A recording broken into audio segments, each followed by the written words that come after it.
Pós-carnaval, o presidente Lula já começa a colocar em prática a reforma ministerial a fim de dar um novo norte ao governo e reverter a queda de popularidade. E nesta segunda-feira, a deputada Gleisi Hoffmann, deputada federal, tomou posse como ministra de Relações Institucionais, e o presidente Lula também empossou Alexandre Padilha como novo ministro da Saúde no lugar de Nízia Trindade. Letícia. Quem tem mais detalhes sobre a cerimônia é a repórter de O Tempo em Brasília, Lara Alves. Boa noite, Lara. Eu já queria começar te perguntando quais que foram as presenças que chamaram a atenção nessa posse de hoje. Boa noite para vocês, boa noite, Letícia, é um prazer estar aqui com você pela primeira vez no O Tempo News. Olha, difícil dizer quem não esteve presente aqui na posse dos agora ministros Gleisi Hoffmann, das Relações Institucionais, e do já ministro Alexandre Padilha, que foi deslocado para o Ministério da Saúde. Muitos parlamentares estiveram presentes, mas eu gostaria de destacar dois deles. Primeiro, o presidente do Congresso Nacional, Davi Alcolumbre, que compôs ali aquele grupo que esteve no palco durante toda a cerimônia de posse, e ao lado dele, o presidente da Câmara dos Deputados, Hugo Mota, que tem construído uma relação muito boa com Gleisi Hoffmann, e isso eu já trago para vocês, foi uma coisa que eu apurei aqui no Congresso Nacional, aqui no Palácio do Planalto, durante os dias. Vocês sabem que é força do costume falar Congresso Nacional. Pois bem, vamos começar com esse rito da posse.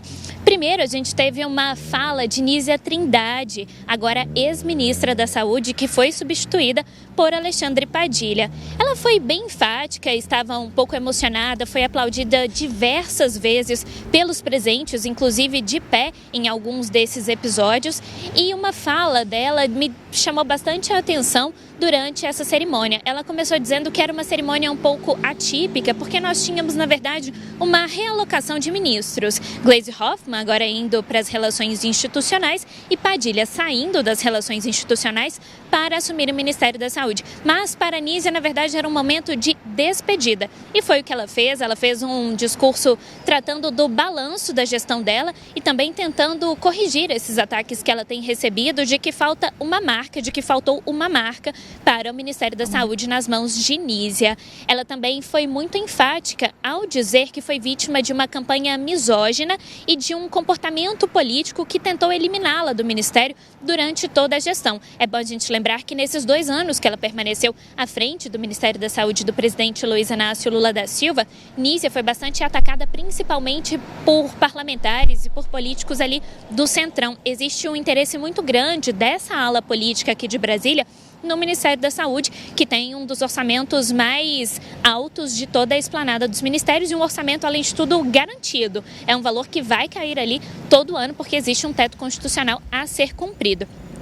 Bom, logo depois que Nízia falou, ela continuou ali no palco e quem entrou em cena foi Alexandre Padilha, já com seus corriqueiros discursos muito longos, falou bastante, falou do período que permaneceu como ministro da Saúde da presidente Dilma Rousseff de 2011 a 2014 e o discurso dele foi bem num sentido de continuidade ao trabalho que ele começou em 2011, que fez durante 3 anos com a presidente Dilma Rousseff. Pois bem, um ponto bastante importante da fala dele é que hoje pela manhã, Alexandre Padilha falou bastante sobre a importância do Mais Médicos para levar atendimento à saúde a regiões mais remotas do país. Hoje ele tocou numa segunda etapa, no que é tratado quase como uma segunda etapa do Mais Médicos aqui em Brasília, que é o Mais Especialidades. E essa é a menina dos olhos de Alexandre Padilha e também do presidente Lula, que deseja ter essa marca na saúde. O Mais Especialidades é uma forma de diminuir as longas filas de espera no SUS e também garantir que a população tem acesso a esses especialistas.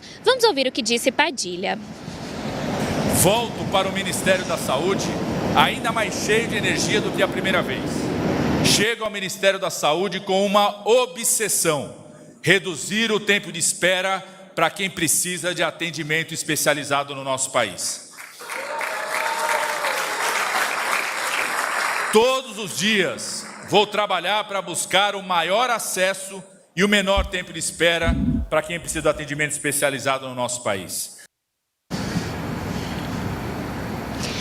Agora, gente, a posse de Gleisi Hoffmann foi um capítulo à parte. É importante a gente trazer alguns detalhes que vão dizer muito sobre como Gleisi Hoffmann deve conduzir a articulação política do governo do presidente Lula a partir de agora. Bom, o primeiro ponto é que a ida de Gleisi para o governo, a vinda dela aqui para o que a gente chama de a cozinha do Palácio do Planalto, que são essas secretarias com status de ministério que ficam mais próximas do presidente Lula, como, por exemplo, a Casa Civil e as próprias relações institucionais, movimentou um pouco todo o tabuleiro do PT, tanto na esplanada dos ministérios quanto na relação com o Centrão. O primeiro ponto é que, além de Gleisi Hoffmann, nós tínhamos um nome que era tratado como a principal aposta para assumir o lugar de Alexandre Padilha aqui no Palácio do Planalto. Esse nome era Isnaldo Bulhões, líder do MDB na Câmara dos Deputados. Como Isnaldo não foi a opção feita pelo presidente Lula, Lula acabou optando por uma aliada mais próxima, alguém ali do núcleo duro do PT, Gleisi Hoffmann. Começou uma nova articulação, uma segunda etapa ali no Congresso Nacional, logo do outro lado da rua, que foi, o governo tentou trazer Isnaldo Bulhões para a liderança do governo na Câmara dos Deputados, que hoje tem à frente o José Guimarães, que é um deputado do PT pelo Ceará. Até o momento, o governo trata Isnaldo como a prioridade na liderança do governo. Eu conversei com algumas fontes ligadas ao partido hoje à tarde e eles disseram que a primeira opção é Isnaldo Bulhões. Mas, aí é importante dizer, antes do início da cerimônia, alguns jornalistas, nós estávamos ali, conversaram com Isnaldo Bulhões e ele falou que não vai seguir com a liderança do governo, que não houve recusa e que o líder José Guimarães faz um bom trabalho e vai continuar executando esse trabalho. Eu tratei dessa declaração de Isnaldo Bulhões com algumas fontes do PT e essas fontes continuaram dizendo que ele ainda é a primeira opção, principalmente por duas razões. Ele é um nome do Centrão, o que articularia para tentar trazer um pouco mais para perto do Palácio do Planalto esses partidos que têm uma grande bancada no Congresso e que não têm votado com o Palácio do Planalto. É uma preocupação do presidente Lula. E em segundo lugar, porque Isnaldo é um nome de confiança do presidente Luiz Inácio Lula da Silva. Eles trocam afagos publicamente. Então Lula confia bastante em Isnaldo e quer tê-lo na articulação política no Congresso Nacional. Bom, um segundo ponto dessa posse da ministra Gleisi Hoffmann foi uma declaração muito direta que ela fez para o ministro da Fazenda, Fernando Haddad, com quem ela acumulou muitas divergências durante todo o governo. Gleisi já atacou a política econômica do Ministério da Fazenda de Fernando Haddad em outras ocasiões, enquanto presidente do Partido dos Trabalhadores, mas hoje ela deu o braço a torcer, fez um discurso bastante elogioso e prometeu colaborar com a atuação de Fernando Haddad. Vamos ouvir o que ela disse. Chego para colaborar com todos os ministros e ministras que coordenam suas respectivas áreas, respeitando os espaços e competências de cada um e cada uma, sob a liderança do presidente Lula. Tenho plena consciência do meu papel, que é da articulação política. Eu estarei aqui, ministro Fernando Haddad, para ajudar na consolidação das pautas econômicas desse governo, as pautas que você conduz e que estão colocando novamente o Brasil na rota do emprego, do crescimento e da renda. Bom, esse foi todo o tom do discurso da Gleisi hoje, um discurso de ampla coalizão, de diálogo com o Congresso Nacional e de estreitar esses laços e manter uma articulação política mais efetiva entre o Congresso Nacional e o Palácio do Planalto. Letícia? Lara, você citou aí a questão da Anísia, né, falando que sofreu ali misoginia. A gente tem até uma sonora disso, vamos ouvir agora, vamos ver. Eu acabei de dizer que eu não sou oposição ao Brasil, né? E é claro que tudo que eu puder fazer para ajudar para que esse nosso país supere as dificuldades que estamos vivendo, está voltando a inflação, alimento caro demais, mas eu não vou apoiar esse governo que está aí, porque é um governo muito ruim. E apoiar esse governo, estimular esse governo, é criar perspectiva para que ele seja reeleito ano que vem. E aí, para mim, é uma tragédia para os brasileiros. Portanto, a Gleisi Hoffmann, indicada para essa missão, mostra, na minha opinião, como esse governo é incompetente. Porque ele troca 6 por meia dúzia. Ele pega o Padilha, que é do PT, leva para o Ministério da Saúde, onde tinha uma petista roxa. E traz a presidente nacional do PT para ser articuladora política. Ora, a presidente nacional do PT, que só abre a boca para dizer que quem está certo é só o PT e que o resto está errado. O PT não é maioria nem na Câmara nem no Senado. O PT não tem uma base nem capacidade de influência para ter pouco mais do que 100 votos nos 513 da Câmara. A Gleice, para fazer um trabalho, pelo menos no nível que o Padilha estava fazendo, tem que mudar muito o discurso dela. Porque para ela conversar com todos os parlamentares, se for achando que vai impor o jogo do PT, a base do governo Lula, que já é fraca, vai enfraquecer ainda mais. Portanto, eu entendo que, infelizmente, para o país, a gente tende a sofrer por mais 1 ano e 10 meses aí com esse desgoverno. Agora, para nós que queremos mudar, eu acho que cada dia que der mais corda para eles vão se enforcando, porque eles realmente são incompetentes e não querem construir uma unidade. Por um lado, falam que querem um país para todos, que querem acabar com o ódio, eles estimulam o ódio o tempo todo, estão perseguindo o ex-presidente Bolsonaro, está fazendo todo um processo de ódio contra a direita no Brasil, e eu acredito que eles, infelizmente, né, vão fazer mal para a gente, mas por 1 ano e 10 meses. Depois disso, nós vamos ficar livres desse povo, porque eles são muito incompetentes. A gente ouviu, né, agora um trecho do que disse Domingos Sávio, ele que é deputado federal pelo PL de Minas Gerais e também presidente estadual do PL aqui em Minas. Já deu para ver que o trabalho da Anísia Trindade, ou da Anísia não, da Gleice Hoffmann, não vai ser tão fácil, né, porque a articulação principalmente com a oposição, que é o PL, né, exercida de forma muito ferrenha no governo Lula, vai ser uma articulação mais difícil, principalmente, acredito, pelo perfil, né, mais militante de Gleice Hoffmann, ela que foi presidente do PT por 8 anos e tem, né, um perfil muito militante, muito aguerrido ao PT. Então já vai enfrentar essa percepção aí por parte da oposição. Agora sim a gente vai acompanhar a sonora da Anísia Trindade, o que disse ela hoje nessa cerimônia, né? Ela que falou sobre misoginia. Agora sim vamos conferir. Ainda que o sentimento predominante em mim seja a satisfação por ter feito parte da equipe do presidente Lula e ter servido ao meu país, não posso esquecer que durante os 25 meses em que fui ministra, uma campanha sistemática e misógina ocorreu de desvalorização do meu trabalho, da minha capacidade e da minha idoneidade.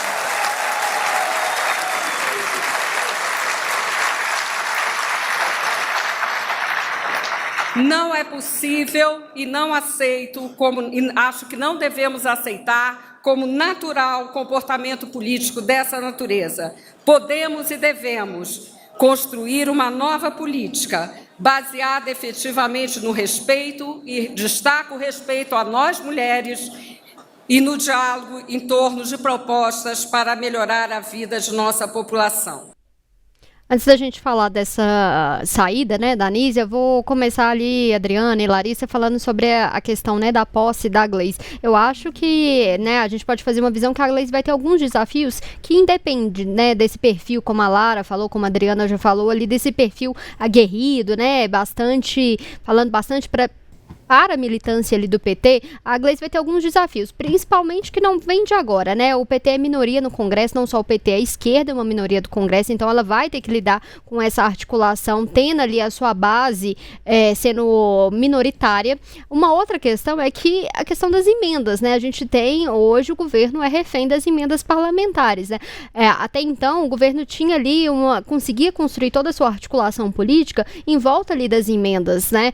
O governo, ele conseguia liberar emendas de acordo com alguma votação, com algum voto, mas desde 2015, né, o Congresso aprovou ali uma série de leis que faz com que a maior parte dessas emendas sejam impositivas, ou seja, o governo tem que pagar essas emendas, independente se algum deputado vai votar contra ou não, ele é obrigado a pagar isso. Então você tem ali o Palácio do Planalto refém dessas emendas. E a gente tem um outro componente que é a baixa popularidade do governo Lula, né? Então a a Gleisi Hoffmann vai ter que lidar com tudo isso. Ela já deu nesse discurso dela, em algumas outras entrevistas, que ela vai separar a presidente do PT, Gleisi Hoffmann, agora nesse novo cargo ali de articulação política. A gente tem que ver se isso de fato, né, vai funcionar ali na prática também. Mas o que a gente já viu, e é uma desconfiança que a gente pode observar a partir de agora, a Gleisi, a gente tem um PT partido, porque além da escolha ali de um nome de confiança da Gleisi, né, para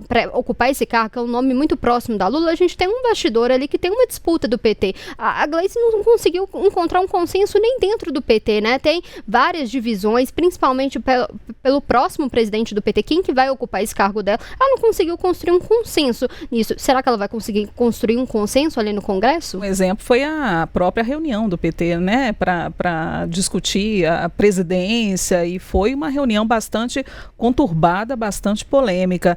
Larissa Arantes, como é que você enxerga essa mudança, Lari? Cenas dos próximos capítulos, né, Adriana, Letícia? Eu acho que hoje a gente já percebeu o tom dessa nova gestão, tanto de Gleisi Hoffmann à frente das relações institucionais, quanto dessa mudança agora para Alexandre Padilha. E vocês faziam aí algumas observações a respeito de como foi o processo de definição de Gleisi para esse cargo, da repercussão, da surpresa que foi a definição do nome dela para ocupar essa pasta que é de fundamental importância para o governo conseguir fazer passar lá no Congresso essas pautas prioritárias, pautas que são necessárias para que o governo, de fato, consiga emplacar as medidas que vem prometendo. Mas eu queria voltar só um pouquinho antes, que é no discurso da Nízia. Logo que começou a circular uma informação aqui hoje mais cedo, aqui em Brasília, de que Nízia iria discursar na cerimônia. E segundo essa possibilidade, né, que estava sendo ventilada, era para mostrar que estava tudo bem dentro do governo federal, que o clima estava bom. E aí, logo que eu ouvi isso, eu falei, gente, não é possível, né? Não é possível, depois de tudo que ela sofreu, de tudo que ela passou nos últimos tempos, todo o processo de fritura, as diversas declarações do presidente Lula sobre como ele precisava de mais agressividade, precisava de alguém que falasse grosso, né, para defender o governo e defender a pasta da saúde, falas extremamente machistas também, né, para além de todo o outro machismo, os outros machismos que ela vinha sofrendo. Eu falei, gente, não é possível que vão colocar a Nízia nesse lugar, né? Nesse lugar de discursar para fazer parecer que está tudo bem. Inclusive, é um lugar em que nós, mulheres, e aí, Adriana e Letícia, vocês não vão me deixar mentir, é um espaço, é um lugar em que nós somos colocadas em diversos momentos das nossas vidas, porque a gente foi ensinada a mostrar que está tudo bem, que está tudo tranquilo, a botar panos quentes, a não brigar, a não ser agressiva, etc, etc e tal. Né? Então, me preocupou muito. Mas aí, depois que eu ouvi as palavras da Nízia, achei que foi tão importante. Imagino a dificuldade dela de estar ali para aquela plateia, naquele governo que a demitiu, mas foram palavras tão importantes em que ela se colocou com tamanha firmeza, escolhendo ali os termos corretos, e lembrando de toda a trajetória dela mesmo, né, gente? Tanto é que a palavra misoginia foi entre as mais buscadas do Google, ficou entre as mais buscadas do Google o dia todo. Né? Se eu não me engano, está até agora. Então, assim, é muito importante a fala dela. É triste ver o que aconteceu, ok, mas ela se colocou muito bem, ela fez os apontamentos corretos e fez um apontamento que serve para a Gleisi, né? Vocês falavam aí da Gleisi mais cedo, fez um apontamento que vale para a Gleisi. Ela fala que esse tipo de política, né, essa forma de fazer política não pode ser aceita. Não pode ser aceita. Então, assim, quando a gente pega agora, fazer fazendo esse paralelo com Gleisi Hoffmann, muito do que ela é criticada também é misoginia, né? Muito do que ela é criticada também é machismo. E aí não estou entrando no mérito, por exemplo, dela fazer críticas a medidas de austeridade fiscal, não estou especificando algo da atuação dela, mas estou dizendo que muitas dessas críticas têm um viés machista também em relação a Gleisi. E aí, quando Nízia diz, olha, essa política com teor machista e que afeta as mulheres dessa forma, a política não pode ser feita dessa forma, isso se aplica a Gleisi. Ela vai enfrentar, assim, já enfrentou, né? Ela ocupando a presidência do Partido dos Trabalhadores, já deve ter enfrentado muita coisa e a gente não sabe 1/10 do que ela passou, em termos de enfrentamento de homens, machistas, enfim, né? Mas fico pensando o que ela vai enfrentar a partir de agora, tendo que lidar diretamente com esse Congresso, né? Então, por isso que eu digo cenas dos próximos capítulos. A Gleisi, ela tem que ser confrontada, criticada, diante das habilidades ou não de articulação política, de fazer com que se busque um consenso em torno de pautas de interesse do governo federal, ponto, né? Para além daí, a gente já tem que começar a se questionar se as críticas também não têm como pano de fundo o machismo muito forte, né, meninas? Com certeza, Larissa. Tem um ponto também que é sempre a gente lembrar, goste ou não ali da primeira-dama, a Janja também sofre bastante com isso, né? Querendo ou não, questão ali dos gastos, muito se culpa, né, a primeira-dama pelas questões dos erros do governo, mas a gente tem que parar para pensar, ou ela é só uma pessoa que está sendo ali colocada de bode expiatório também. Eu acho belíssima a colocação e as colocações de vocês, mas eu tenho também um outro ponto, assim, só para a gente arrematar e a gente fechar aqui essa discussão. Eu percebi tons diferentes na fala da Gleisi e na fala da Nízia. A Nízia, até a linguagem não verbal dela, demonstra que ela estava desconfortável naquele lugar, né? Mas, ao mesmo tempo, ela precisava falar. Então, o sentimento que eu tive é o sentimento que nos acomete por muitas vezes, de estar engasgado com alguma coisa e não conseguir falar. Então, na minha opinião, é aquele momento que ela tinha, né, para falar o que ela sentiu. Mas demorou para falar, tanto que aconteceu o que aconteceu e ela teve que sair, né, do Ministério da Saúde para a entrada do Alexandre Padilha. Eu comentava com a Letícia mais cedo, tudo é o jeito também de falar. Eu acho que a posição que o presidente Lula, né, precisa nesse momento, dentro do Ministério, é aquela postura combativa própria de um político que está já na estrada há um bom tempo e que já tem, né, aquelas falas, aquelas frases de efeito, os gestos já treinados, a postura que já está praticamente enraizada, né, na própria pessoa, na própria figura, na própria persona, né, que a pessoa que se assume naquele momento. E o perfil da Nízia é muito técnico e ela não pode, né, abrir mão do que ela é. Então ela é muito verdadeira dentro do que ela é, dentro da essência, mostrou-se assim para mim, mas demorou para falar e eu achei que aquele momento era um momento de desabafo dela. Diferentemente da Gleisi, que adotou um tom mais ameno, uma fala mais suave, num tom mais de amenizar mesmo a situação, de calma, de tranquilidade, o colar de pérola, né, demonstrando essa doçura. Então tudo isso também tem um porquê, né, demonstrando também essa facilidade no trato, de linguagem, de relacionamento, de articulação. Então são alguns pontos que eu observei que me chamaram a atenção. Só um comentário rápido, Adriana. Eu conversei com alguns parlamentares e a principal crítica à Nízia era a questão dela ser um perfil muito técnico. E a pasta da saúde é uma pasta que tem um orçamento muito grande. Então, é uma pasta muito importante para os deputados, principalmente por conta das emendas. Então, a dificuldade que eles falavam ali era dessa articulação e que faltou ali, apesar do presidente, né, principalmente depois ali da gestão do Bolsonaro, que foi bastante criticada depois dessa questão ali de como manejou a questão da saúde, das vacinas, da Nízia, né, colocar um perfil técnico, mas que ela não soube fazer essa articulação política. Então agora é balancear um perfil técnico, né, o Padilha foi bastante importante no outro governo dele, do governo Lula, né, que ele foi o da Dilma, se eu não me engano, que ele participou também, e tentar criar uma marca nesse governo, mas com essa articulação que a Nízia não conseguiu.